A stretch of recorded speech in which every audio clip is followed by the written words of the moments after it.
क्या आपको कभी ऐसा लगा है कि जीवन में सब कुछ उल्टा हो रहा है, कोई राह नहीं दिख रही, कोई उम्मीद नहीं बची, लेकिन अचानक कुछ ऐसा होता है जो समझ से परे है। आप सोचते हैं क्या यह कोई संयोग था? नहीं, यह संयोग नहीं, यह संकेत होता है, ईश्वर का संकेत। जब आपके जीवन में अच्छे दिन आने वाले होते हैं तो भगवान पहले कुछ चुपचाप इशारे करते हैं, और अगर आपने वह संकेत पहचान लिए तो समझ लीजिए कि आपकी जिंदगी हमेशा के लिए बदलने वाली है। आज की यह कहानी उन्हीं दिव्य संकेतों की है जिन्हें जानकर आप चौंक जाएंगे और शायद अपनी जिंदगी को एक नई दृष्टि से देखना शुरू कर देंगे। YouTube चैनल में आपका दिल से स्वागत है। यह कोई संयोग नहीं कि आप इस वीडियो तक पहुंचे हैं, यह स्वयं भगवान श्री कृष्ण का संकेत हो सकता है। कृपया इस वीडियो को पूरा देखें, एक क्षण भी अधूरा ना छोड़ें, क्योंकि अधूरी श्रद्धा अधूरा फल देती है। अगर आप इस कथा को बीच में छोड़ देंगे तो संभव है कि भगवान यह समझ लें कि आप उन्हें समय देने के लिए तैयार नहीं हैं, और जब हम ईश्वर के लिए समय नहीं निकालते तो कई बार वे भी हमारी पुकार को प्रतीक्षा पर रख देते हैं। तो पूरे प्रेम, पूरे भाव और संपूर्ण विश्वास के साथ इस दिव्य संदेश से अंत तक जुड़े रहिए। कौन जाने इसी वीडियो के किसी एक वाक्य में, किसी एक क्षण में वह उत्तर छुपा हो जिसकी प्रतीक्षा आप वर्षों से कर रहे थे। अगर आपका हृदय कहे कि हाँ, यह संदेश मेरे लिए है, तो कमेंट में अवश्य लिखिए। जय श्री राधा कृष्ण। चैनल को दिल से लाइक कीजिए, सब्सक्राइब कीजिए और बेल आइकन दबा दीजिए, ताकि अगली बार जब श्री कृष्ण का कोई संकेत आए आप उसे तुरंत पहचान सकें। श्री कृष्ण कहते हैं, जब तुम थक जाओ तब भी चलते रहो, क्योंकि वही क्षण होता है जब मैं तुम्हारे सबसे करीब होता हूँ। हर रुकावट में एक रास्ता छुपा है और हर अंधकार के पीछे एक प्रभा छिपी है। बस तुम्हें भरोसे की लौ जलाए रखनी है। आप जहां भी हो, जैसे भी हो, भगवान श्री कृष्ण आप पर, आपके परिवार पर और आपके हृदय पर अपनी कृपा की असीम दृष्टि बनाए रखें। आपका जीवन सुख, शांति, भक्ति और प्रेम से भर जाए, यही हमारी प्रार्थना है। आपका जीवन सुख, शांति, भक्ति और प्रेम से भर जाए, यही हमारी प्रार्थना है। यही श्री कृष्ण से हमारी विनती है। बहुत बार मनुष्य जीवन की सबसे बड़ी गलती यही करता है कि वह सोचता है उसके दुख कभी खत्म नहीं होंगे। जब कठिनाइयां चारों ओर से उसे घेर लेती है तो वह यह मान लेता है कि उसकी किस्मत ही खराब है। लेकिन श्री कृष्ण कहते हैं कि जब दुख अपनी चरम सीमा पर पहुंचता है तो वह संकेत होता है कि अब बदलाव होने वाला है। जैसे रात्रि सबसे अधिक अंधेरी होती है सूर्योदय से ठीक पहले, वैसे ही जीवन का अंधकार भी उजाले के स्वागत में आता है। अच्छे दिन आने वाले होते हैं तो भगवान कुछ संकेत जरूर देते हैं, लेकिन यह संकेत बहुत सूक्ष्म होते हैं, जिन्हें देखने के लिए दृष्टि चाहिए और समझने के लिए श्रद्धा। प्रारंभ में ऐसा प्रतीत होता है कि जैसे जीवन और कठिन होता जा रहा है। रोजमर्रा की चीजें बिगड़ने लगती हैं, एक के बाद एक समस्याएं आती हैं। रिश्तों में टकराव, काम में बाधाएं, शरीर में थकान, हर क्षेत्र में बिखराव का अनुभव होता है, और यहीं से आरंभ होता है भगवान का पहला संकेत, टूटना। श्री कृष्ण कहते हैं कि जब तक मिट्टी को तोड़ा नहीं जाएगा तब तक उसमें नया बीज नहीं बोया जा सकता। जब तक पुराना ढांचा गिराया नहीं जाएगा तब तक नया महल खड़ा नहीं हो सकता। इसलिए यदि तुम्हारा जीवन टूट रहा है तो घबराओ मत। ये संकेत है कि परमात्मा उसमें कुछ नया, कुछ दिव्य बनाने वाले हैं। लोग अक्सर पूछते हैं, भगवान हमारे साथ ऐसा क्यों करते हैं? लेकिन वे यह नहीं समझते कि वह तो तुम्हें तैयार कर रहे हैं। कोई भी कुम्हार जब एक माटी के पात्र को सुंदर रूप देना चाहता है तो सबसे पहले उस मिट्टी को गूंथता है, पीटता है, उसकी कोमलता को समाप्त करता है, फिर उसे चाक पर घुमाता है, उसकी दिशा बदलता है, फिर आग में पकाता है, तब कहीं जाकर वह उपयोगी बर्तन बनता है। ऐसे ही जीवन का चाक जब तेजी से घूमता है, जब हर ओर से पीड़ा आती है, तब समझो कि अच्छे दिन अब पास है। दूसरा संकेत जो भगवान देते हैं वह है अकेलापन। जो लोग कभी साथ थे वे दूर होने लगते हैं, जिन्हें हम अपना मानते थे वे हमसे किनारा करने लगते हैं। यह ईश्वर का दूसरा इशारा होता है कि अब तुम्हें दूसरों के सहारे की नहीं, स्वयं की शक्ति की आवश्यकता है। श्री कृष्ण कहते हैं, जब तक मनुष्य दूसरों पर निर्भर रहेगा तब तक वह अपने भीतर के विराट स्वरूप को नहीं जान सकेगा। अकेलापन तुम्हारे भीतर छुपे सामर्थ्य को जगाने का माध्यम है। जब लोग दूर चले जाते हैं तब भगवान तुम्हारे और करीब आ जाते हैं। इसीलिए जब तुम देखो कि तुम्हारे चारों ओर शांति है, सन्नाटा है, तो यह मत समझो कि तुम अकेले हो। समझो कि ईश्वर तुम्हें बुला रहे हैं। तीसरा संकेत है अचानक मिलती चेतावनी। जब अच्छे दिन पास आते हैं तो हमें हमारी पुरानी गलतियों का एहसास अचानक और बहुत तीव्रता से होता है। अचानक और बहुत तीव्रता से होता है, कभी सपने में, कभी किसी साधु की वाणी में, कभी किसी शास्त्र के वचन में, कभी किसी वृद्ध की बातों में एक झटका सा लगता है जो कहता है कि अब तुम्हें बदलना चाहिए। यह चेतावनी दरअसल ईश्वर का न्योता होती है। अपने आप को सुधारो, क्योंकि तुम्हारा नया जीवन अब प्रारंभ होने वाला है। यह संकेत कड़वे हो सकते हैं, पर इनका उद्देश्य हमेशा मीठा होता है। चौथा संकेत है भीतर की बेचैनी। जब अच्छे दिन आने वाले होते हैं तो आत्मा में एक प्रकार की हलचल आरंभ होती है। व्यक्ति को समझ नहीं आता कि वह अचानक इतना व्याकुल क्यों है, उसे किसी चीज की तलाश क्यों है। वह सब कुछ होते हुए भी अधूरा महसूस करता है। दरअसल यह उसकी आत्मा का पुकार होती है, अब जागो, अब समय है। श्री कृष्ण गीता में कहते हैं, उरेदित्मानम नात्मान वसादयत, अर्थात स्वयं अपने को ऊपर उठाओ। जब आत्मा खुद तुम्हें झकझोरती है तब जान लो कि एक बड़ा परिवर्तन तुम्हारे द्वार पर खड़ा है। पांचवा है प्रकृति का बदलाव। भगवान जब तुम्हारे जीवन में शुभ बदलाव लाने वाले होते हैं तो कभी कभी प्रकृति भी उसका साथ देने लगती है। अचानक मौसम तुम्हारे मूड को बदल देता है। पक्षियों की आवाज कुछ विशेष लगने लगती है। सूर्यास्त और सूर्योदय में नई अनुभूति होती है। यह सब संकेत हैं कि तुम्हारे चारों ओर की ऊर्जा बदल रही है। ब्रह्मांड तुम्हारे पक्ष में कार्य कर रहा है। तुम्हारे कर्मों ने वह पुण्य संचित कर लिया है कि अब समय है फल मिलने का। श्री कृष्ण कहते हैं, जब अर्जुन को उसके युद्ध के समय सबसे अधिक भ्रम हुआ, सबसे अधिक दुख हुआ, तब मैंने गीता दी। सबसे बड़े ज्ञान का बीज तब बोया गया जब सबसे अधिक अंधकार था।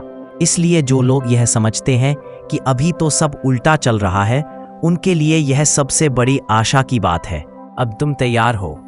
जो आत्मा सबसे अधिक भटकी है वही आत्मा सबसे अधिक जागृत होती है। जो व्यक्ति सबसे अधिक गिरता है वही सबसे ऊंचा उड़ने के लिए जन्मा होता है।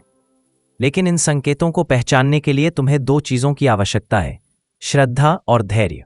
बिना श्रद्धा के तुम इन्हें समझ नहीं सकते और बिना धैर्य के तुम इनसे पार नहीं पा सकते।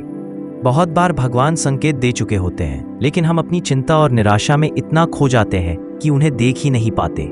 जीवन तुम्हें बार बार पुकारता है, लेकिन तुम अपने दुखों की दीवार में कैद हो जाते हो। इसलिए श्री कृष्ण कहते हैं, जब समय बदलने वाला होता है तो पहले मन बदलता है, पहले भाव बदलता है, पहले दृष्टिकोण बदलता है, और ये सब बदलाव तुम्हारे अंदर से शुरू होते हैं। बाहर की दुनिया तो केवल प्रतिबिंब है। जब भीतर उजाला होता है तब बाहर भी रोशनी अपने आप आ जाती है। अंत में जब अच्छे दिन आने वाले होते हैं तो एक और गहरा संकेत मिलता है, प्रेरणा का जन्म। अचानक कोई बात तुम्हारे मन को छू जाती है, कोई विचार तुम्हें भीतर से झकझोरता है। किसी ग्रंथ का श्लोक, किसी भजन की पंक्ति, किसी साधु की दृष्टि, ये सब तुम में वह शक्ति उत्पन्न करते हैं जो वर्षों से सोई हुई थी, और तब तुम एक नए जीवन की ओर बढ़ते हो। वह जीवन जो तुम्हारा सच्चा स्वरूप है। वह दिन जब तुम रोशनी बनते हो, न केवल अपने लिए बल्कि औरों के लिए भी। जब जीवन की दिशा अनिश्चित हो, जब चारों ओर धुंध ही धुंध हो, जब हर मार्ग पर असफलता की आदि हो, और तब भी यदि भीतर कहीं यह एहसास रह जाए कि मैं टूटा नहीं हूं, तो समझ लीजिए कि श्री कृष्ण का अदृश्य स्पर्श तुम्हारे जीवन में उतर चुका है। यह वही समय होता है जब अच्छे दिन आने से पहले भगवान अपने सबसे रहस्यमय संकेत देना आरंभ करते हैं। कई बार मनुष्य अपने जीवन की सबसे बड़ी समस्याओं को श्राप समझ बैठता है, लेकिन कृष्ण जानते हैं कि जो तुम पर बीत रहा है वह भविष्य के सुंदरतम अध्याय की भूमिका है। एक बीज के लिए मिट्टी के नीचे दबना, अंधेरे में रहना, टूटना और गलना यदि पीड़ा है, तो उसी में फूल बनने की तैयारी भी छिपी है। अब हम एक ऐसे समय की बात करेंगे जब एक सामान्य मानव को, जिसने कभी ईश्वर से सीधे बात नहीं की, ना तो कोई चमत्कार देखा और ना ही कोई दिव्य शक्ति जानी, उसे एक एक कर वह संकेत मिलने लगे जो उसके जीवन को पूर्ण रूप से परिवर्तित करने वाले थे। वृंदावन के समीप एक गांव था, नटेश्वर। वहां एक निर्धन किंतु अत्यंत सजग हृदय का युवक रहता था। नाम था मनहर। मनहर ने अपने जीवन में बचपन से ही संघर्ष देखा था। पिता एक साधारण गाय चराने वाले थे और माता मंदिर में फूल चढ़ाने का कार्य करती थी। परिवार में कोई विशेष धार्मिकता नहीं थी, लेकिन मनहर के भीतर एक चुपचाप भावना पलती रही कि कोई शक्ति है जो उसे देख रही है। एक दिन जब वर्षा बहुत तेज हो रही थी पर घर की छत टपक रही थी, मनहर ने अपने कोने में बैठकर कहा, हे प्रभु, क्या आप मेरे लिए कुछ भी नहीं कर सकते? उसके इस मासूम प्रश्न ने आकाश में एक लहर सी उठा दी। उसी रात उसने एक स्वप्न देखा। श्री कृष्ण ध्यान में बैठे हैं, कुछ नहीं बोलते, केवल उसकी ओर देख रहे हैं। उनकी दृष्टि में ना क्रोध था ना मुस्कान, केवल प्रतीक्षा थी। वह उठ बैठा, हाफते हुए पसीने से भीगा हुआ, और उस रात से उसके जीवन में छोटे छोटे संकेत आने लगे। पहला संकेत ये था कि गांव में जो लोग उसे तिरस्कार से देखते थे, अचानक वे उससे विनम्रता से बात करने लगे। उसका स्वभाव पहले ही शांत था, पर अब उसमें एक आत्मविश्वास आ गया जो उसने स्वयं भी महसूस नहीं किया। वह किसी को दोष नहीं देता था और ना ही स्वयं को कोसता। वह बस अपने दिनचर्या में लगा रहा। सुबह गायों को चारा देना, दोपहर को माँ की सहायता करना और रात्रि में चुपचाप बैठकर प्रभु का नाम लेना। एक दिन गांव में एक वृद्ध ब्राह्मण आया जो वर्षों से तीर्थ यात्रा कर रहा था। उसने लोगों से केवल एक प्रश्न पूछा, क्या इस गांव में कोई ऐसा युवक है जो बिना किसी मांग के सेवा करता हो? लोगों ने मनहर का नाम लिया। ब्राह्मण ने उसके पास जाकर केवल एक बात कही, जो बिना मांगे देता है उसी को भगवान सब कुछ दे देते हैं, और वह चला गया। यह दूसरा संकेत था। मनहर को समझ में नहीं आया कि यह क्या था, लेकिन वह भीतर से हिला नहीं, बस थोड़ा अधिक निश्चिंत हो गया। तीसरे संकेत की शुरुआत तब हुई जब एक दिन गांव के मंदिर का मुख्य पुजारी बीमार पड़ गया। कोई तैयार नहीं था उसकी जगह लेने के लिए। गांव के प्रमुखों ने आपस में सलाह की और मनहर का नाम आया। बिना किसी विशेष शिक्षा के, केवल अपनी श्रद्धा और शुद्धता के कारण उसे मंदिर का अस्थायी सेवक बना दिया गया। श्री कृष्ण के चरणों में बैठना, दीपक जलाना, तुलसी अर्पण करना, यह सब मनहर के लिए मानो जैसे जीवन की पूर्णता थी। लेकिन उसे पता नहीं था कि इसके माध्यम से श्री कृष्ण उसकी परीक्षा ले रहे थे।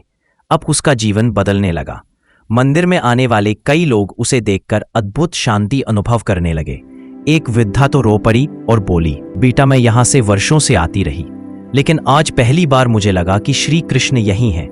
संकेत था, जब लोग तुम्हारे माध्यम से प्रभु को देखने लगे तो समझो कि प्रभु तुम्हारे भीतर निवास कर रहे हैं। अब उसके जीवन में सबसे बड़ा संकेत आया, एक अपार दुख।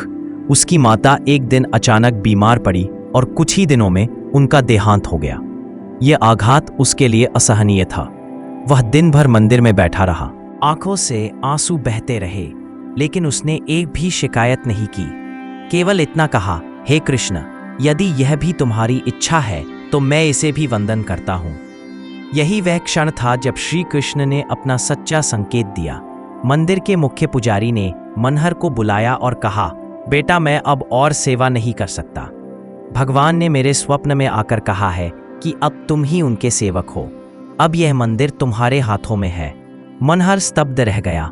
वह स्वयं को योग्य नहीं मानता था, लेकिन पुजारी ने उसे आशीर्वाद दिया और कहा, जो योग्य होता है वह कभी स्वयं को योग्य नहीं मानता। और वहां से मनहर का जीवन एक प्रकाश बन गया। उसके दर्शन को दूर दूर से लोग आने लगे। लोग उसके हाथों से तुलसी लेना पुण्य मानते थे। उसके द्वारा बोली गई गीता की पंक्तियां लोगों के जीवन में बदलाव लाने लगी। अब जो कभी टूटा हुआ, असहाय और अनजान युवक था, वही अब श्री कृष्ण का संदेशवाहक बन चुका था। यह सब श्री कृष्ण के उन अदृश्य संकेतों का परिणाम था जो उन्होंने क्रमशः दिए। पहले टूटन, फिर अकेलापन, फिर निस्वार्थ सेवा, फिर प्रेरणा, फिर परीक्षा और अंततः ईश्वरीय कृपा। जब भी तुम्हारे जीवन में एक के बाद एक घटनाएं घटे, जब तुम्हें लगे कि सब कुछ अजीब हो रहा है, तब रुक कर देखो। सोचो, शायद वह श्री कृष्ण ही है जो तुम्हें छू कर जा रहे हैं। उनकी शैली कभी प्रत्यक्ष नहीं होती। वह चुपचाप तुम्हारा मार्ग बदल देते हैं, तुम्हारे भीतर की शक्ति को जगाते हैं और तुम्हें तुम्हारे ही असली स्वरूप से परिचित करा देते हैं। इस भाग का सार यही है, जब तुम्हारे जीवन में बदलाव शुरू हो और तुम देखो कि तुम पहले जैसे नहीं रहे, तो घबराओ मत। श्री कृष्ण तुम्हारे भीतर उतर चुके हैं। अब जो होगा वह तुम्हारे लिए नहीं, उनके लिए होगा। और जो भी कार्य भगवान के लिए होता है उसमें असफलता की कोई संभावना नहीं। जब जीवन की धारा सामान्य हो और फिर अचानक उसमें ऐसे मोड़ आ जाए जो तर्क से परे हो, तो समझ लेना चाहिए कि अब प्रभु ने तुम्हारे भाग्य में हस्तक्षेप करना आरंभ कर दिया है। ऐसे चमत्कार जिन्हें विज्ञान और बुद्धि समझ नहीं पाते, वे संकेत हैं कि अच्छे दिन अब दूर नहीं है, क्योंकि जब ईश्वर स्वयं तुम्हारी कहानी में उतरते हैं तो पहले वह उसे उलझाते हैं, फिर उसका ताना बाना ऐसे बुनते हैं कि अंत में जो होता है वह दिव्य होता है। अब इस भाग में हम उस द्वार में प्रवेश करेंगे जब श्री कृष्ण स्वयं संकेत देने लगते हैं। ऐसे संकेत जो किसी कार के नामों पर बाहर परे हो, सामान्य घटनाओं की तरह दिखते हैं, लेकिन जिनका प्रभाव जीवन को नए आयाम दे देता है। चलो एक ऐसे व्यक्ति की कहानी से आरंभ करें जो कभी नहीं मानता था कि भगवान चमत्कार करते हैं। उसका नाम था विपुल। विपुल एक पढ़ा लिखा अत्यंत यथार्थवादी युवक था जो अपने जीवन में कर्म को ही सब कुछ मानता था। उसके लिए ईश्वर केवल एक धारणा थे, एक मनोवैज्ञानिक सहारा। वह पूजा नहीं करता था, ना मंदिर जाता था, ना प्रवचन सुनता था। वह कहता था जो होगा मैं करूंगा। भगवान को बीच में लाने की कोई जरूरत नहीं है, लेकिन जीवन कब किसे क्या सिखा दे यह कोई नहीं जानता। विपुल ने अपने पूरे परिवार के लिए सपने देखे थे, अपने पिता के लिए अच्छी देखभाल, माँ के लिए एक सुंदर घर, बहन की शादी और खुद का एक व्यवसाय। लेकिन जैसे जैसे समय बढ़ता गया, विपुल की मेहनत के बावजूद उसे कुछ नहीं मिला। हर बार उसकी कोशिशों में अंतिम क्षण पर बाधा आ जाती। उसने 3 बार व्यवसाय शुरू किया, तीनों बार घाटा हुआ। 5 नौकरियों में गया, हर बार या तो बॉस बदल गया या कंपनी बंद हो गई। विपुल टूटने लगा। अब उसका मन ही नहीं, उसका विश्वास भी डगमगाने लगा। एक दिन वह अपने गांव लौटा जहां बचपन में वह श्री कृष्ण के मंदिर के पास खेला करता था। वहां मंदिर अब खंडहर हो गया था, पुजारी वृद्ध हो चुके थे और मंदिर वीरान पड़ा था। उस रात विपुल मंदिर के प्रांगण में बैठ गया और पहली बार भगवान से बात की। उसने कहा, अगर आप सच में हो तो अब कुछ करके दिखाओ, नहीं तो मैं मान लूंगा कि आप केवल कहानियों में हैं। यह ना चुनौती थी ना प्रार्थना, यह एक थके हुए मन की अंतिम पुकार थी। अगले ही दिन मंदिर में एक वृद्ध महिला आई जो वर्षों पहले गांव छोड़कर तीर्थ करने चली गई थी। वह आई और पुजारी से कहा, मैंने सपने में कृष्ण को देखा। वे बोले कि विपुल आएगा और अब यह मंदिर उसके हाथों से पुनः जागृत होगा। पुजारी मुस्कुराए बोले, विपुल तो अभी कल ही आया है। वृद्धा ने कहा, फिर विलंब किस बात का है? विपुल को विश्वास ही नहीं हुआ कि कोई उसे जानता भी नहीं था, फिर भी उसका नाम लेकर कोई ऐसा निर्णय सुना रहा है। यह चमत्कार का पहला संकेत था। उसी दिन एक संत का आगमन हुआ। उन्होंने मंदिर में प्रवेश कर विपुल को बुलाया और केवल एक वाक्य कहा, तू विश्वास नहीं करता इसलिए तुझे संकेत भेजे गए, लेकिन अब विश्वास कर क्योंकि चमत्कार केवल प्रारंभ है। संत ने अपने झोले से एक मिट्टी की मूर्ति निकाली जो श्री कृष्ण की थी और विपुल से कहा, इसे स्थापित कर और हर दिन केवल दीपक जलाया कर, बाकी सब अपने आप होगा। विपुल ने बिना किसी तर्क के इस बार वह मूर्ति स्थापित की और वहां से उसके जीवन में हर दिन एक नया चमत्कार आरंभ हो गया। पहला चमत्कार, उसी दिन गांव में एक स्थानीय व्यापारी आया और कहा, मुझे एक नौजवान की आवश्यकता है जो ईमानदारी से मेरा काम संभाल सके। मुझे तुम्हारा नाम मिला है। विपुल ने कार्य स्वीकार किया। पहले सप्ताह में ही जो मुनाफा हुआ वह उससे पहले की उसकी 3 कोशिशों से अधिक था। दूसरा चमत्कार, उसकी बहन की शादी जो वर्षों से रुकी हुई थी, अचानक प्रस्ताव आया और वह भी एक अच्छे घर से। लोगों ने कहा ये, लेकिन विपुल जान चुका था ये कोई और कर रहा है। तीसरा चमत्कार, वह मंदिर जिसे कोई देखने नहीं आता था, अब वहां रोज लोग आने लगे। कोई कहता रात को स्वप्न में कृष्ण ने बुलाया, कोई कहता अंदर आने से जैसे मन शांत हो गया। विपुल हर दिन बस दीपक जलाता और वह मूर्ति के सामने बैठा रहता। उसके मन में अब कोई प्रश्न नहीं बचा था, केवल समर्पण था। श्री कृष्ण जब जीवन में चमत्कार भेजते हैं तो वह केवल हमारी सोच को बदलते हैं। विपुल अब वह व्यक्ति नहीं रहा था जो कभी कहता था भगवान नहीं होते। अब वह कहता था भगवान हर जगह है, बस हम देख नहीं पाते। यह जीवन की वह गहराई है जहां संकेत केवल भावना नहीं रह जाते, वे दृश्य बन जाते हैं। श्री कृष्ण जब किसी भक्त को अपने आने वाले अच्छे समय की झलक देना चाहते हैं तो पहले उसके अहंकार को तोड़ते हैं, फिर उसकी आत्मा को खोलते हैं और फिर उसमें चमत्कारों की वर्षा करते हैं। इन चमत्कारों को पहचानने के लिए बाहरी आंखों की नहीं बल्कि अंतर्दृष्टि की आवश्यकता होती है, और यह अंतर्दृष्टि तब आती है जब हम प्रश्न करना बंद करके स्वीकार करना शुरू करते हैं। हर मनुष्य के जीवन में एक ऐसा क्षण आता है जब लगता है कि अब कुछ नहीं बचा, और वहीं से शुरू होता है नया जीवन। वहां से भगवान अपनी पहली सीढ़ी उतारते हैं। यदि वह सीढ़ी पकड़ ली जाए तो उस पर चलकर भक्त स्वर्ग नहीं बल्कि सत्य तक पहुंचता है। इस भाग्य का सार यही है, जब अच्छे दिन आने वाले होते हैं तो ईश्वर केवल भीतर नहीं बाहर भी संकेत भेजते हैं। वो स्वप्नों में आते हैं, अनजान लोगों की वाणी में बोलते हैं, अचानक घटनाओं को बदलते हैं और कभी कभी पूरे संसार की दिशा को मोड़ते हैं, केवल तुम्हारे जीवन को संवारने के लिए। जब कोई अपने जीवन की घटनाओं पर ध्यान देता है तो वह देखता है कि कुछ समय ऐसा होता है जब कुछ भी नहीं होता, शांति, ठहराव, प्रतीक्षा। लेकिन फिर एक ऐसा समय आता है जब अचानक सब कुछ तेजी से बदलने लगता है। कुछ लोग दूर हो जाते हैं, कुछ नए लोग आ जाते हैं, पुरानी आदतें छूटने लगती हैं और हर ओर हलचल होने लगती है। उस समय सामान्य मनुष्य घबरा जाता है, लेकिन जो श्री कृष्ण को जानता है वह समझ जाता है यह संकेत है कि अब अच्छे दिन बस आने ही वाले हैं। यह वही समय होता है जब श्री कृष्ण समय की गति बढ़ा देते हैं, क्योंकि जब अच्छे दिन आते हैं तो केवल बाहरी संसार ही नहीं भीतर की चेतना भी बदलने लगती है। इस भाग में हम उस अद्भुत युक्ति को समझने का प्रयास करेंगे जिससे श्री कृष्ण अपने भक्त के जीवन की दिशा को बदलते हैं, धीरे नहीं बल्कि बहुत तेज गति से। कहानी का प्रारंभ होता है प्रणव नाम के एक युवक से जो एक पहाड़ी क्षेत्र में रहता था। वह एक साधारण शिक्षक था, अपने गांव के छोटे से विद्यालय में बच्चों को पढ़ाता था। उसका जीवन नियमित था, सुबह उठना, पूजा करना, स्कूल जाना, शाम को घर लौटना, फिर माता पिता के साथ भोजन कर चुपचाप सो जाना।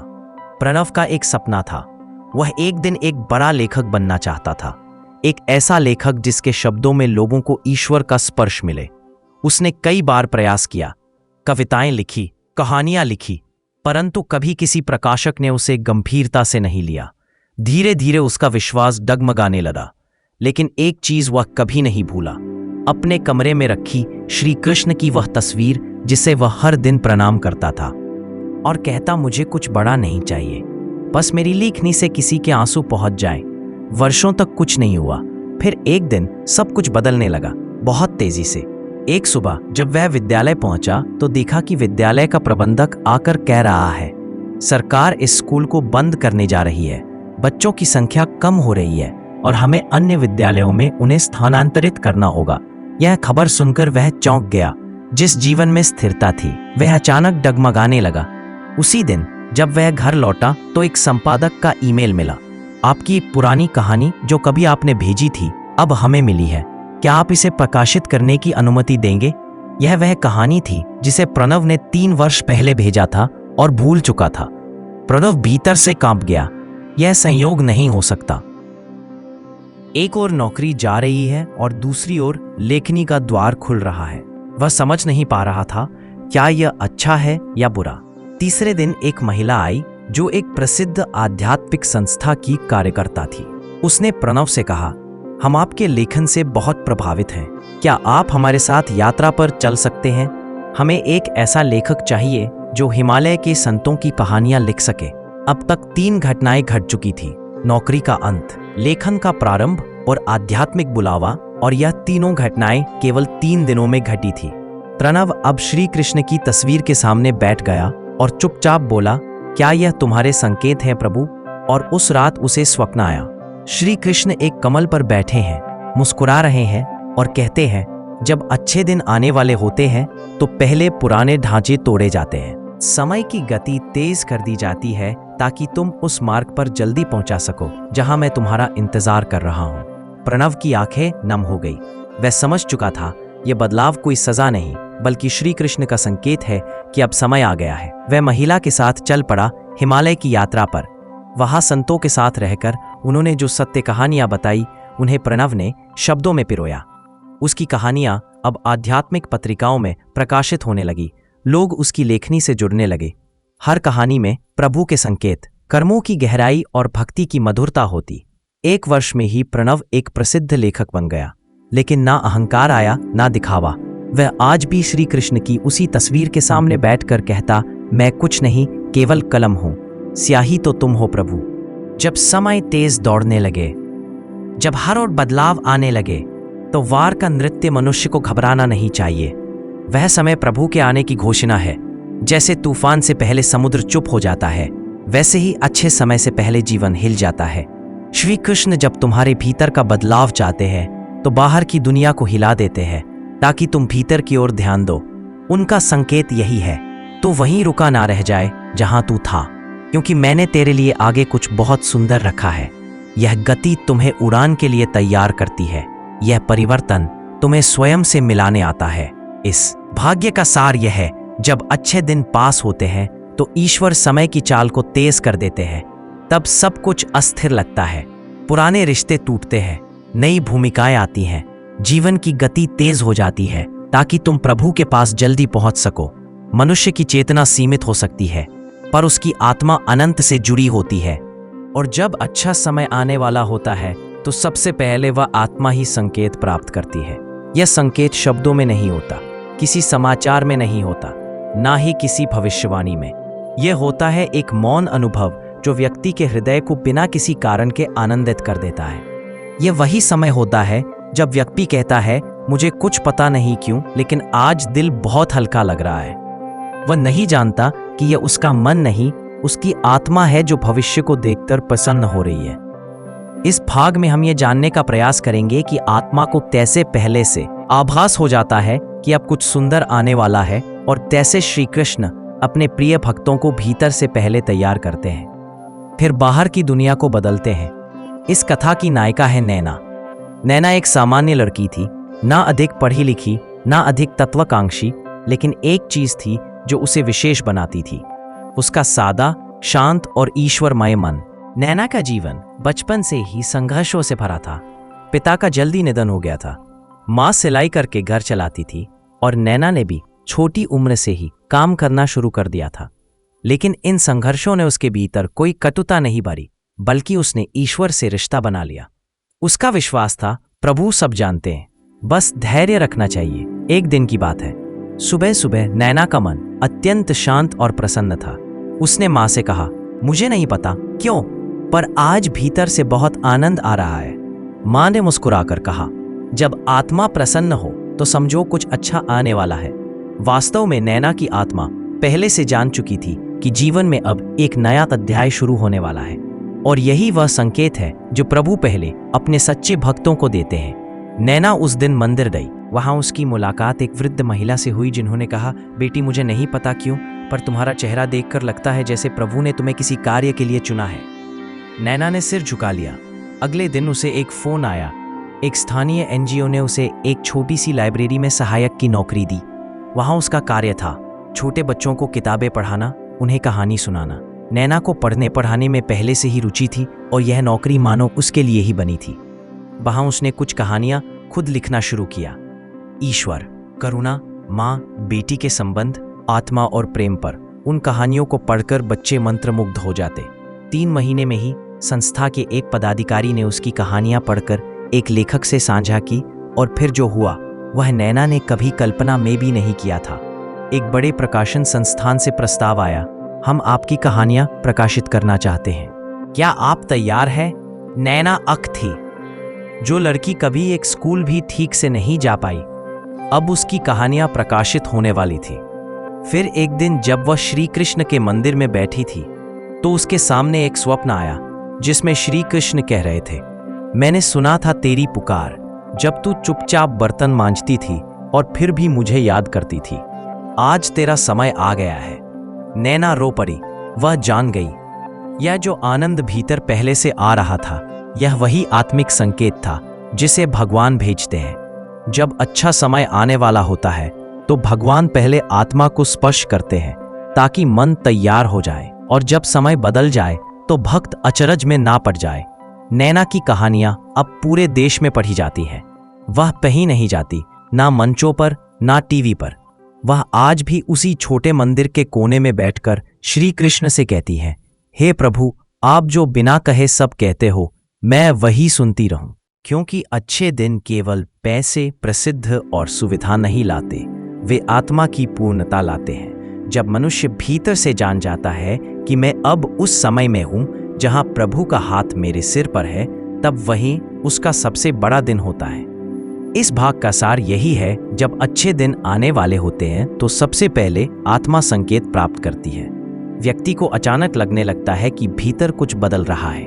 वह भावुक हो जाता है या प्रसन्न हो जाता है या कई बार बिना कारण के रोने लगता है।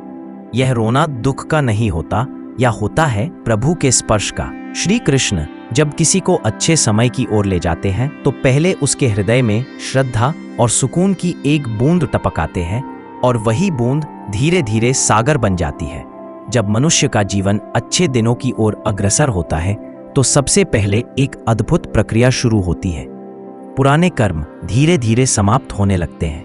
वे कर्म जो वर्षों से बोझ बने हुए थे, जो जीवन में रुकावट बनकर खड़े थे, जिनके कारण मन भारी, संकल्प कमजोर और जीवन अटका हुआ था, वे एक एक करके विलीन होने लगते हैं। ये कोई चमत्कार नहीं, ये प्रभु की वह लीला होती है जहां वह कहते हैं, अब समय आ गया है कि मेरा भक्त उड़ान भरे और उसके पंखों से कोई पुरानी गिरह न जुड़ी रहे। इस लीला को समझने के लिए हम चलेंगे राघव की जीवन यात्रा की ओर। एक ऐसा युवक जो कर्मों के बोझ से दबा घर में जन्मा, माता पिता भक्त थे, पर परिवार की आर्थिक स्थिति बहुत खराब थी। पढ़ाई में वह होशियार था, पर हर बार कोई ना कोई ऐसी बाधा आ जाती कि उसका भविष्य रुक जाता। एक बार जब उसका कॉलेज में दाखिला तय हो चुका था, तभी पिता की तबीयत बिगड़ गई। पढ़ाई छोड़कर उसे काम करना पड़ा। दूसरी बार जब उसने व्यापार शुरू किया, उसी महीने उसकी दुकान में चोरी हो गई। तीसरी बार जब नौकरी लगी तो कंपनी 3 महीनों में बंद हो गई। राघव सोचता, क्या मेरे भाग्य में कुछ भी अच्छा नहीं? पर उसके मन में एक विश्वास था, श्री कृष्ण सब देख रहे हैं। वह रोज एक मंदिर जाता, चुपचाप घंटों बैठा रहता। एक दिन उसने पुजारी से पूछा, क्या भगवान मुझे भूल गए हैं? पुजारी मुस्कुराए और बोले, भगवान कभी किसी को नहीं भूलते, वे सिर्फ तुम्हारे रास्ते से बाधाएं हटा रहे हैं। राघव ने वह बात तो सुन ली, पर समझ नहीं पाया, और फिर कुछ ही महीनों में जो हुआ उसने राघव के जीवन को बदल दिया। एक सुबह राघव मंदिर में बैठा था। वह अब किसी भी उम्मीद से खाली हो चुका था। ना कोई योजना थी, ना कोई शिकायत, बस एक मौन समर्पण था। उसी समय एक वृद्ध व्यक्ति मंदिर आया और पास आकर बैठ गया। उन्होंने राघव से पूछा, तुम बहुत शांत हो, क्या करते हो? राघव ने कहा, कुछ नहीं, जीवन में बहुत बार प्रयास किया पर सब अधूरा रह गया। वृद्ध ने उसकी आंखों में देखा और बोले, क्या तुम मेरे साथ चल सकते हो? मुझे एक ऐसे व्यक्ति की तलाश थी जो सब कुछ खोकर भी विश्वास ना खोया हो। राघव चौंका, पर उनकी आंखों की शांति देखकर बोला, हाँ, चल सकता हूं। वृद्ध व्यक्ति एक बड़े आध्यात्मिक आश्रम के निर्देशक थे और उन्हें एक ऐसा युवक चाहिए था जो सेवा भाव से काम कर सके। उन्होंने राघव को अपने साथ रखा, उसे आश्रम के कामों में लगाया, उसे संतों के सत्संग में बैठने दिया। 6 महीने में ही राघव का जीवन बदल गया। उसका चेहरा पहले से शांत, उसकी वाणी मधुर, उसकी दृष्टि में गहराई आ गई।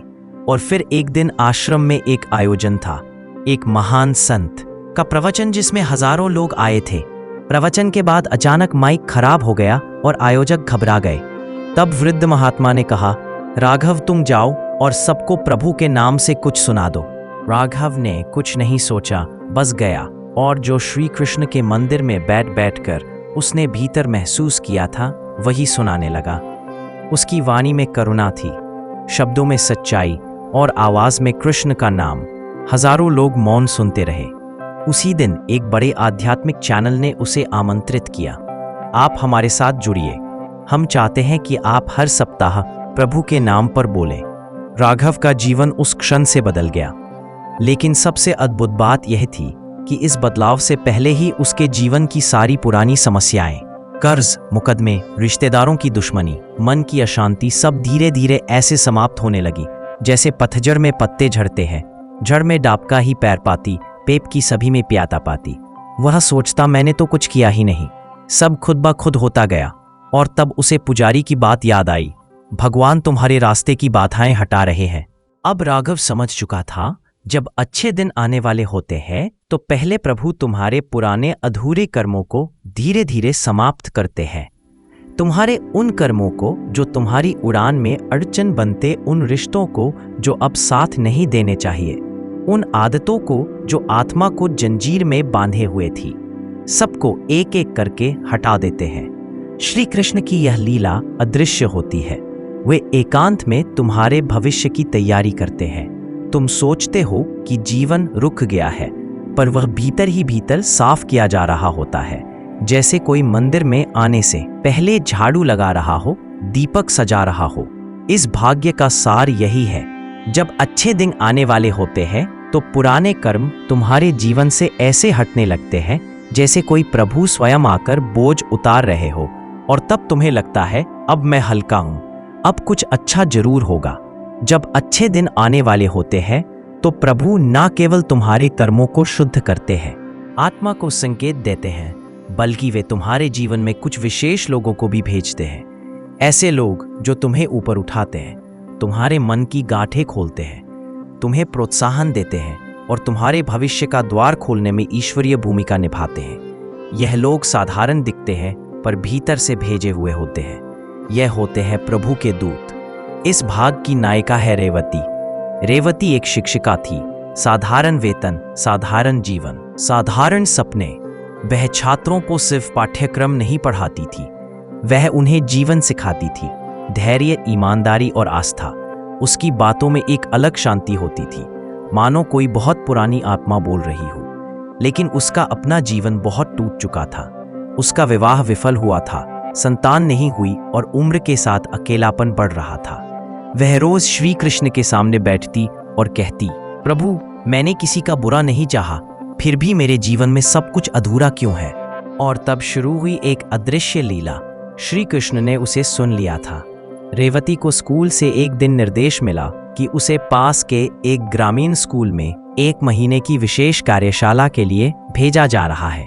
वह पहले तो संकोच में थी, नया स्थान, नए लोग और एकांत। लेकिन उसने श्री कृष्ण की मूर्ति की ओर देखा और कहा, जो आपकी इच्छा। गांव का स्कूल बहुत साधारण था। छत टपकती थी, बच्चे नंगे पांव आते थे और पढ़ने की कोई पक्की आदत नहीं थी। लेकिन वहां के बच्चे रेवती को देखकर कुछ अलग अनुभव करते थे। वह उन्हें सिर्फ पाठ नहीं पढ़ाती थी, वह उनके हृदय को छू लेती थी। एक दिन एक छोटी सी बच्ची आई, नाम था गुड़िया। वह गूंगी थी, लेकिन उसकी आंखें बोलती थी। रेवती ने देखा कि गुड़िया क्लास में सबसे पहले आती थी और सबसे बाद में जाती थी। वह शब्दों से नहीं, मुस्कान और स्पर्श से सीखती थी। रेवती ने धीरे धीरे गुड़िया के साथ इशारों की एक भाषा बना ली। सिर्फ दोनों समझते। गीता के श्लोकों को इशारों में बदलकर सिखाने लगी। स्कूल के बाकी बच्चों को भी यह नई भाषा रोचक लगने लगी और अब पूरा स्कूल गुड़िया के साथ चलने लगा। उसी महीने स्कूल में एक शिक्षा विभाग का उच्चाधिकारी निरीक्षण के लिए आया।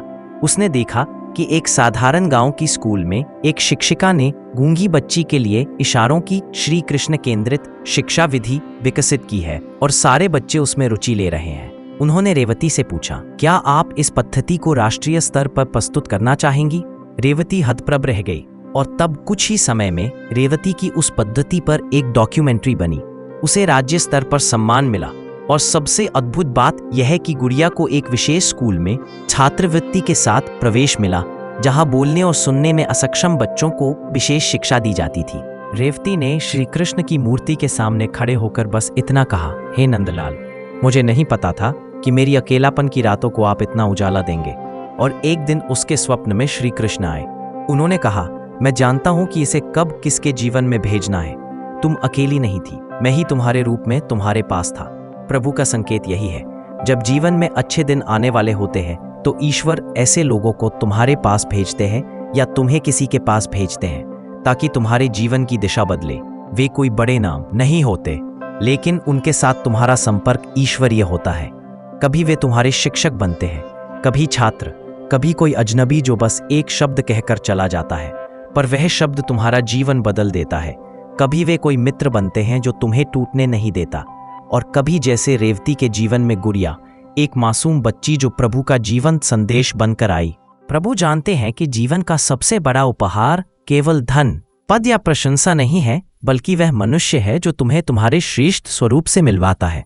जब अच्छे दिन पास होते हैं तो प्रभु तुम्हें सही लोगों से मिलवाते हैं, तुम्हारा मार्गदर्शन करते हैं। दूसरों के माध्यम से वे रिश्ते अचानक बनते हैं, लेकिन उनमें गहराई होती है, और यदि तुम्हारा हृदय सतर्क है तो तुम पहचान जाओगे, यह व्यक्ति कोई साधारण आत्मा नहीं, यह मेरे लिए प्रभु का एक उत्तर है।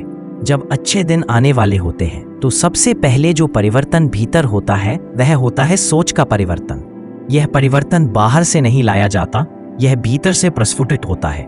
जैसे अंधेरे में अचानक दिया जल जाए, जैसे सूखे वृक्ष में हरियाली लौट आए, वैसे ही मनुष्य की सोच में धीरे धीरे नकारात्मकता का स्थान छोड़कर सकारात्मक आशा का अंकुरन होता है। यह संकेत है कि प्रभु तुम्हारे भीतर प्रवेश कर चुके हैं। इस चरण की कथा है नैना की, एक युवती जो मानसिक संघर्षों से जूझ रही थी, लेकिन जिसे प्रभु ने चुपचाप बदला। नैना एक सॉफ्टवेयर इंजीनियर थी, पर अवसाद की शिकार थी। हर चीज में नकारात्मकता देखने की आदत हो गई थी। कोई तारीफ करे तो उसे संदेह होता कि कोई स्वार्थ होगा, कोई साथ दे तो लगता कि यह साथ भी जल्द छूटेगा। अपने भविष्य को लेकर वह हमेशा चिंतित रहती। क्या मैं जीवन में कभी खुश रह पाऊंगी? वह अपने कमरे में अकेले बैठकर अक्सर पूछती, हे कृष्ण, क्या तुम्हारे पास मेरे लिए कोई उत्तर है? एक दिन अचानक उसने बालकनी से देखा, सामने एक वृद्ध महिला तुलसी के पास खड़ी थी और कुछ बड़बड़ा रही थी।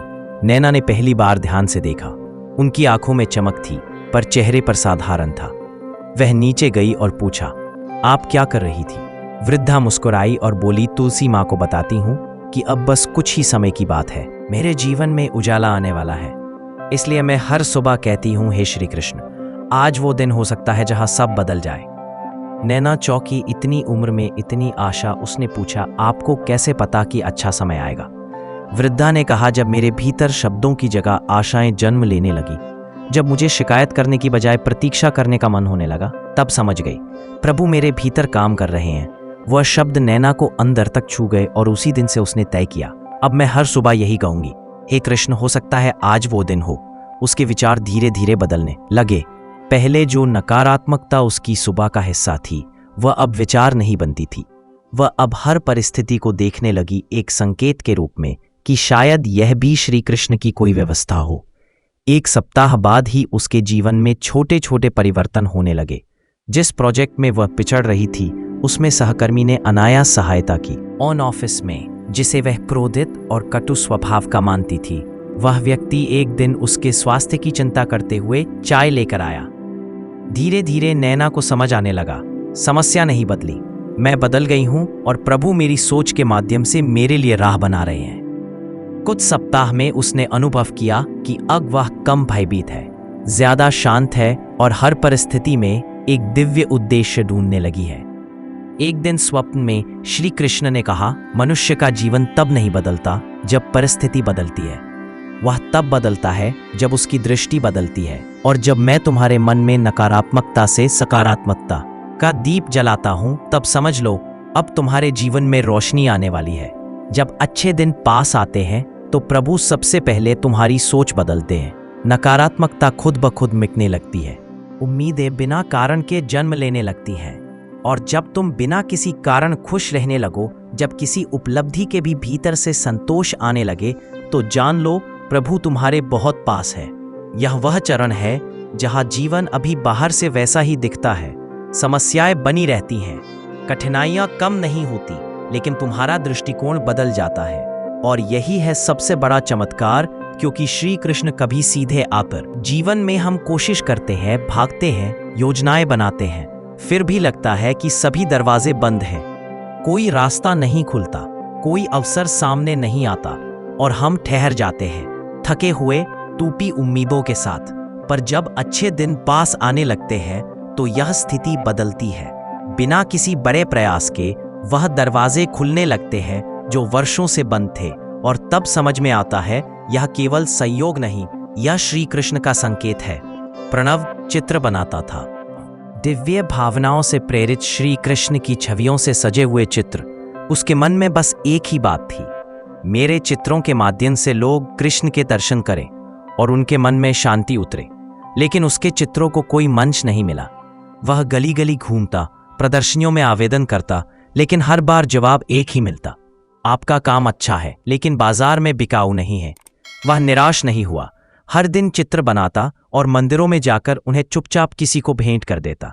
उसके मन में शिकायत नहीं थी, केवल समर्पण था। वह अक्सर श्री कृष्ण की मूर्ति के सामने बैठकर कहता, हे नंदलाल, आप ही मेरा दर्शक बन जाइए, बाकी दुनिया अगर ना भी देखे तो भी मुझे दो हक नहीं। और तब श्री कृष्ण ने अपना संकेत भेजा। वह द्वार जो प्रणव ने कभी खटखटाया ही नहीं, वह अपने आप खुलने लगा। एक दिन मंदिर में जब उसने एक चित्र भेंट किया जिसमें श्री कृष्ण रथ पर अर्जुन को गीता का उपदेश दे रहे थे, तब वहीं एक विदेशी पर्यटक खड़ा था। वह चित्र देखकर भाव विभोर हो गया। उसने तुरंत उस चित्र की तस्वीर ली और कहा, मैं इसे अपने आध्यात्मिक संग्रहालय में भेजना चाहता हूँ। प्रणव हंसते हुए बोला, यह चित्र आपका हो गया, लेकिन मैं कोई बड़ा कलाकार नहीं हूँ। उस विदेशी व्यक्ति ने कहा, मैं कोई बड़ा संग्रहकर्ता नहीं हूँ, पर मुझे इस चित्र में ईश्वर की उपस्थिति महसूस हुई। मैं इसे आगे बढ़ाना चाहता हूँ। कुछ ही सप्ताह में उस चित्र की ऑनलाइन प्रदर्शनी हुई जिसमें विश्व भर के लोगों ने रुचि दिखाई और फिर एक नामी भारतीय आर्ट गैलरी ने प्रणव को आमंत्रित किया। उन्होंने कहा, हमें आपके और चित्र चाहिए जो केवल आर्ट नहीं, आत्मा से जुड़े हों। प्रणव उस दिन रो पड़ा। उसने श्री कृष्ण के सामने कहा, मुझे पता ही नहीं चला कब आप मेरे लिए रास्ते बना रहे थे। मैंने तो बस आपको समर्पित किया था। यह जीवन का सबसे अद्भुत संकेत है। जब अच्छे दिन आने वाले होते हैं तो वह दरवाजे खुलते हैं जिनके बारे में हमने सोचा भी नहीं था। और यह दरवाजे हमारे बल या बुद्धि से नहीं खुलते। ये खुलते हैं जब हमारी आशा, निष्ठा और समर्पण श्री कृष्ण तक पहुंचती है। यह वह दरवाजे होते हैं जो हमारे प्रयास से नहीं, हमारे संयम से, हमारे भरोसे से खुलते हैं। आपने कभी अनुभव किया होगा जब आप बार बार किसी रास्ते को अपनाने की कोशिश करते हैं और हर बार ठोकर लगती है, लेकिन एक दिन जब आप शांत हो जाते हैं, समर्पित हो जाते हैं। प्रभु यही चाहते हैं, जब तक तुम प्रयास में उलझे रहोगे मैं पीछे रह जाऊंगा, लेकिन जब तुम समर्पण कर दोगे तब मैं सामने आ जाऊंगा। जब अच्छे दिन पास आते हैं तो तुम्हारे चारों ओर वह स्थितियां बनती हैं जो पहले असंभव लगती थी। तुम सोचते हो मैंने तो कुछ नहीं किया, फिर यह सब कैसे हो गया? और वहीं से शुरू होती है श्री कृष्ण की अदृश्य कृपा। वह किसी को भेजते हैं, कोई अवसर भेजते हैं, या बस समय का ऐसा मोड़ लाते हैं जहां हर चीज अनायास होने लगती है और तब जीवन बोल उठता है, अब प्रभु ने हस्तक्षेप किया है। जब अच्छे दिन आने वाले होते हैं तब पहले संकेत मिलते हैं। मन बदलता है, लोग बदलते हैं, अवसर बनते हैं, सोच निर्मल होती है और जीवन की दिशा धीरे धीरे बदलती है। लेकिन फिर आता है एक ऐसा क्षण जब संकेतों की आवश्यकता नहीं रह जाती, जब संशय मिट जाते हैं, जब आंखों से नहीं हृदय से दर्शन होते हैं, तब प्रभु स्वयं प्रकट होते हैं। यह प्रकट होना वैसा नहीं जैसा कोई दिव्य प्रकाश में श्री कृष्ण को सामने देखे। यह प्रकट होना होता है उस क्षण का जब भीतर एक दिव्य स्पर्श होता है। यह क्षण केवल उन्हीं को मिलता है जो प्रतीक्षा करते हैं, टूटकर भी भरोसा रखते हैं और जिनका समर्पण इतना सच्चा होता है कि प्रभु को आना ही पड़ता है। यह कथा है माया की, जो वर्षों से कष्टों में जी रही थी, फिर भी हर रात मोमबत्ती जलाकर कहती थी, हे प्रभु, मैं जानती हूं कि आप आओगे। माया एक विधवा थी, ना कोई संतान, ना कोई रिश्तेदार। उसके पास एक छोटा सा कमरा था जिसमें एक श्री कृष्ण की तस्वीर और एक जलता दीपक हर रात रहता था। वह वर्षों तक मंदिर नहीं जा सकी, लेकिन उसकी प्रार्थना हर दिन श्री कृष्ण तक जाती थी। सरल, निश्चल और निरंतर उसका शरीर थक चुका था, लेकिन उसका मन कभी नहीं थका था। एक रात जब वह अत्यंत बीमार थी, उसे लगा कि शायद यह अंतिम रात है। वह रोई नहीं, ना ही डर के साथ आंखें बंद की, बस धीरे से कहा, हे कान्हा, अब आओ या ना आओ, लेकिन मैं जानती हूं कि तुम पास हो। मुझे किसी चमत्कार की जरूरत नहीं, बस तुम्हारा साथ चाहिए। और उसी क्षण उसकी आंखों में आंसू थे, पर होठों पर मुस्कान। उसने दीवार पर तंगी श्री कृष्ण की तस्वीर को देखा जो वर्षों से वहीं थी, लेकिन आज वह तस्वीर नहीं थी। उसे लगा मानो उस चित्र से कुछ ध्वनि आ रही है, एक मधुर बांसुरी की झंकार, और उस झंकार में कृपा की अनुभूति। वो कोई सपना नहीं था, कोई रोशनी नहीं गिरी, कोई दिव्य आभा नहीं छाई, लेकिन माया के भीतर ऐसा मौन उतर आया जो केवल श्री कृष्ण की उपस्थिति में ही उतरता है। उसे पता चल गया, अब मैं अकेली नहीं हूं, अब श्री कृष्ण स्वयं मेरे भीतर हैं। उस दिन के बाद उसकी बीमारी धीरे धीरे ठीक होने लगी। उसके आसपास के लोग कहते, माया अम्मा में नई ऊर्जा आ गई है, लेकिन वह किसी को कुछ नहीं बताती थी।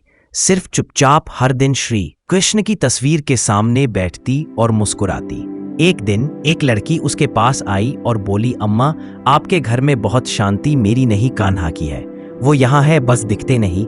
यही है वह चरण जब अच्छे दिन सिर पर होते हैं, जब प्रभु स्वयं आकर हृदय में ठहर जाते हैं। तब ना कोई डर रहता है, ना कोई लालच, ना कोई अपेक्षा, बस विश्वास और अनुभव रह जाते हैं। जब प्रभु स्वयं जीवन में प्रकट होते हैं तो कई बार दुनिया को पता भी नहीं चलता, लेकिन जिसने अनुभव किया उसका अंतर्मन जानता है कि अब वो अकेला नहीं है।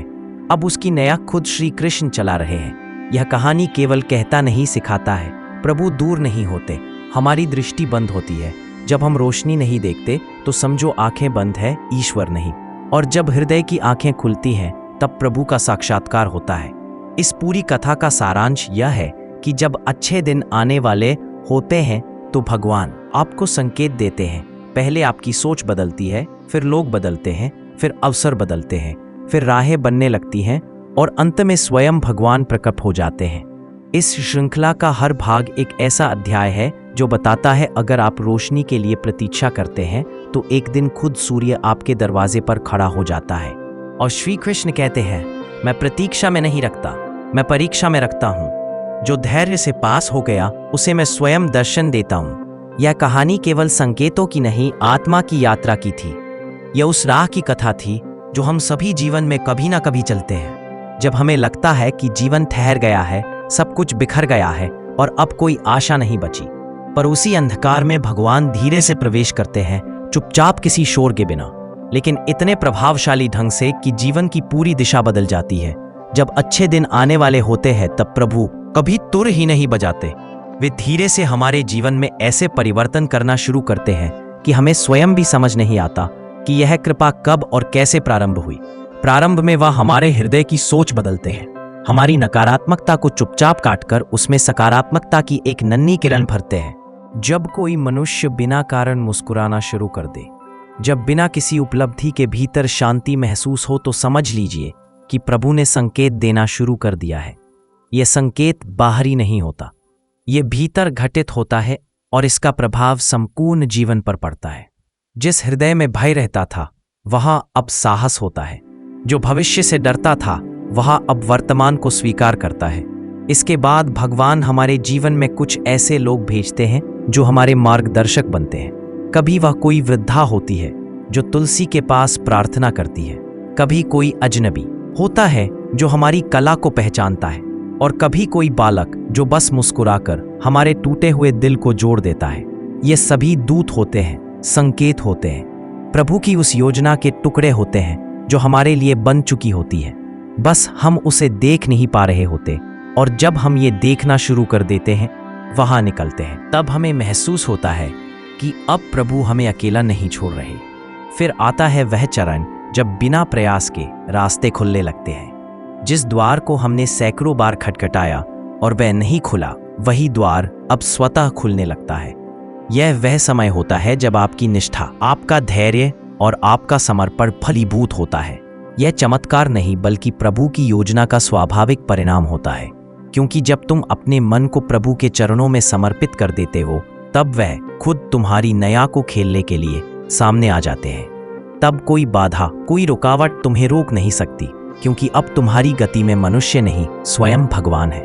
लेकिन उस अंतिम अवस्था का वर्णन शब्दों से परे होता है, जब संकेत समाप्त हो जाते हैं और प्रभु का साक्षात्कार होता है।